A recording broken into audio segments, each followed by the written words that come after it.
தாய்மாமனில் ராசாத்தி பூங்குடிக்கு தனியாக சமைக்கிறதுக்கு நிறைய திங்ஸ் எல்லாம் வாங்கிட்டு கொண்டு போய் பூங்குடிக்கிட்ட கொடுக்குறாங்க. இதை பார்த்த பூங்குடி, அத்தை என்னத்தை பண்ணி வச்சுருக்கீங்க அப்படின்னு கேட்குறாங்க. என்ன ராசாத்தி, ஒரு கப்பு காப்பி கேட்டதுக்கு காலையில் இவங்க என்னென்ன போட்டாங்க, அதனால தான் நான் எல்லாத்தையும் வாங்கிட்டு வந்தேன். எங்கள் அண்ணன் மகன் இங்கே கஷ்டப்படுறத பார்த்துட்டு நான் சும்மா இருப்பேனா என்ன அப்படின்னு சொல்கிறாங்க ராசாத்தி. உடனே பூங்குடி, அதெல்லாம் ஒன்றும் இல்லைத்த அப்படின்னு சொல்கிறாங்க. என்ன பூங்குடி ஒன்றும் இல்லைன்னு சொல்கிற? நாங்கள் இருக்கும்போது நீ எதுக்கு கவலைப்படுற? இனி உனக்கு என்ன வேணுமோ நீ பிடிச்சி வாய்க்கு ருசி ஆக்கி தின்னுத்தா அப்படின்னு சொல்கிறாங்க.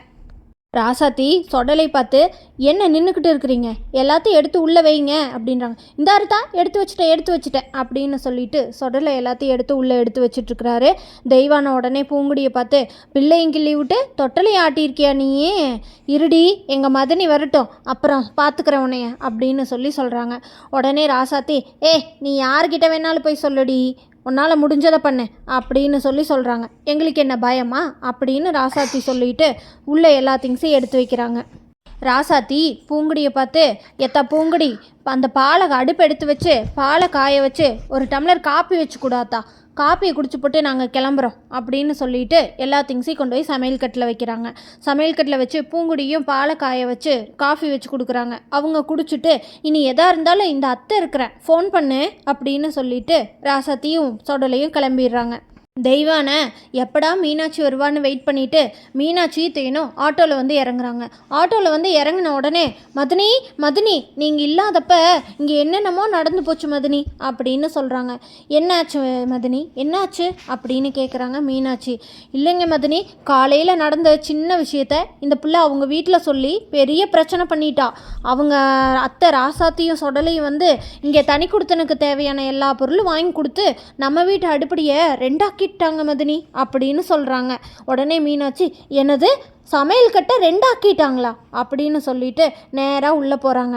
உடனே மீனாட்சி, எங்கே அவளை காணோம் அப்படின்னு கேட்குறாங்க. அவள் கொல்லப்புற பின்னாடி வச்சு சமைச்சிக்கிட்டு இருக்கா மதினி அப்படின்னு சொல்கிறாங்க தெய்வான். இதை கேட்ட மீனாட்சி வேகமாக பின்னாடி போகிறாங்க. பின்னாடி போனோடனே பார்க்கும்போது பூங்குடி அவங்க வீட்டிலேருந்து வாங்கிட்டு வந்த அடுப்பெல்லாம் வச்சு சமையல் பண்ணிக்கிட்டு இருக்காங்க. அந்த நேரத்தில், இந்தாடி என்ன நினச்சிட்ருக்க நீ அப்படின்னு கேட்குறாங்க மீனாட்சி. குடும்பத்தை ரெண்டு பண்ணலான்னு நினச்சிட்ருக்கியா நீ? ஒரு வீட்டுக்குள்ளே 2 அடுப்பு வச்சு சமைச்சா என்ன அர்த்தம்னு தெரியுமாடி? குடும்பம் 2ஆக பிரிஞ்சு போயிருச்சுன்னு அர்த்தம். நான் இருக்கிற வரைக்கும் என் வீட்டுக்குள்ளே அந்த மாதிரி ஒரு நிலைமை வரக்கூடாது. குடும்பத்தை பிரிக்கிறதுக்காகவே வந்திருக்கியாடி நீ வந்ததுலேருந்து நிம்மதியே போச்சுடி எங்களுக்கு அப்படின்னு சொல்கிறாங்க மீனாட்சி. இல்லைம்மா அப்படியெல்லாம் ஒன்றும் இல்லை அப்படின்னு சொல்ல மீனாட்சி அங்கே இருக்க திங்ஸை எல்லாத்தையும் தூக்கி எடுத்து எல்லாம் வீசுகிறாங்க. காய்கறி ஒரு கேடு அப்படின்னு சொல்லிட்டு காய்கறி, அடுப்பு, சீமெண்ணெய் எல்லாத்தையும் எடுத்து வீசுகிறாங்க. அப்போது ராசாத்தி வாங்கிட்டு வந்த பொருள்களில் இருந்த ஒரு கத்தி ஒன்று தூக்கி வீசுகிறப்ப மேலே போய் படலில் பட்டு திரும்பி கீழே விழுகும்போது பூங்குடியோட புருவத்தில் இடிச்சிருது. இங்கே இந்த பிரச்சனை போயிட்டுருக்கும்போது வீட்டுக்கு மாயாண்டி, அழகர், பென்னி, செம்பிளி எல்லாரும் வந்துடுறாங்க. வந்தோடனே என்ன ஒரே சத்தமாக இருக்குன்னு சொல்லிட்டு வேகமாக வீட்டுக்குள்ளே பார்க்கும்போது இங்கே நடந்த சம்பவத்தை பார்த்துட்டு மீனாட்சியை சமாதானப்படுத்த வரக்குள்ளே இந்த கத்தி பூங்குடி மேலே விழுந்துருது இல்லையா? பார்த்த மாயாண்டி பூங்குடியை பிடிச்சி அவரோட துண்டை எடுத்து ரத்தத்தை அமுத்தி, செம்பிளி வண்டியை ரெடி பண்ணுங்க அப்படின்னு சொல்லிட்டு அங்கேருந்து ஹாஸ்பிட்டல் கூட்டிகிட்டு போகிறாங்க. தெய்வானை இதை பார்த்தோன்னே ஷாக் ஆகிடுறாங்க. மீனாட்சிக்கு பூங்குடி கண்ணில் அடிபட்டுருச்சு அப்படின்னு தெரிஞ்ச உடனே, நான் வேணும்னே பண்ணலை அப்படின்னு சொல்கிறாங்க. தெய்வான உடனே, நீங்கள் வேணும்னே பண்ணலை மதினி, விடுங்க பார்த்துக்கலாம் அப்படின்னு சொல்கிறாங்க. பூங்குடியை ஹாஸ்பிட்டல் கூட்டிகிட்டு போனோன்னே டாக்டர், என்னாச்சுன்னு சொல்லுங்கள், அது எப்படி புருவத்தில் அடிபட்டு ரத்தம் வரும் அப்படின்னு கேட்குறாங்க.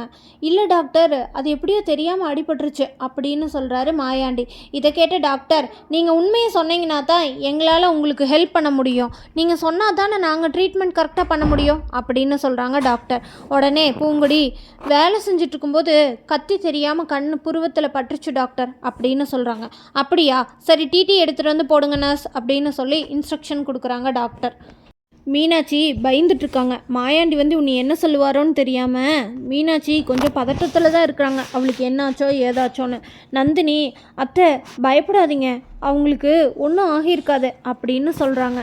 தெய்வான மனசுக்குள்ளே அவளுக்கு எப்படியாவது பெரிய பிரச்சனையாகி அவள் இந்த வீட்டை விட்டு போயிடணும், நம்ம பொண்ணு நந்தினியை அழகருக்கு கல்யாணம் பண்ணி கொடுத்துடணும் அப்படின்னு நினைக்கிறாங்க தெய்வானை நினைக்கிறது நடக்குமா? ராசாத்தி வீட்டுக்கு போனதும் பேச்சு, எங்கே ராசாத்தி, உன்னை ரொம்ப நேரமாக ஆளை காணோம் அப்படின்னு கேட்குறாங்க. அதுவா, நான் ஒரு சோழியாக போயிருந்தேன் அப்படின்னு சொல்கிறாங்க ராசாத்தி. என்ன சோழி அப்படின்னு கேட்குறாங்க பேச்சு. அதுக்கு ராசாத்தி, அது நாங்கள் உங்கள் அண்ணன் வீட்டுக்கு தான் போயிட்டு வந்தோம் அப்படின்னு சொல்கிறாங்க. எங்கள் அண்ணன் வீட்டுக்கா? எங்கள் அண்ணன் வீட்டுக்கு நீங்கள் எதுக்கு போனீங்க அப்படின்னு சொல்லி கேட்குறாங்க. அது எங்கள் அண்ணன் பொண்ணை பார்க்குறக்காக போன மதினி, ஏன் போகக்கூடாதா அப்படின்னு கேட்குறாங்க. இல்லை, எதுக்கு இப்போ திடீர்னு அங்கே போனீங்க, அதை தான் கேட்குறேன் புள்ள, சொல்லு அப்படின்னு சொல்கிறாங்க பேச்சுக்கிட்ட ராசாத்தி, இங்கே பாருங்க, அங்கே எங்கள் அண்ணன் பிள்ளைய கல்யாணம் பண்ணி கொடுத்து நம்ம எந்த சீருமே செய்யலையில, அங்கே என்ன நடக்குதுன்னு தெரியாமல் உங்கள் அண்ணன் வீட்டுக்கே நீங்கள் சப்போர்ட் பண்ணாதீங்க. டேபிளில் ராசாத்தி, அங்கே என்ன நடந்தா பூங்குடி சமாளிச்சுட்டு போகிறா, நீ எதுக்கு போன? அதை மீறி அவளால் சமாளிக்க முடியலனா பெத்த தாய் தகப்ப நாங்கள் 2 பேர் இருக்கிறோம், நீ எதுக்கு தேவையில்லாமல் போய் அங்கே ரெண்டு அடுப்பு இதெல்லாம் வாங்கி கொடுத்துட்டு வந்திருக்கிற? நல்ல குடும்பத்தில் இருக்கிறவங்க யாராச்சும் இந்த மாதிரி வேலையை செய்வாங்களா அப்படின்னு சொல்கிறாங்க. நீ போகிறப்ப எங்கள் மதினி இருந்தாங்களா? இல்லை, அவங்க எங்கேயோ வெளியே போயிருந்தாங்க.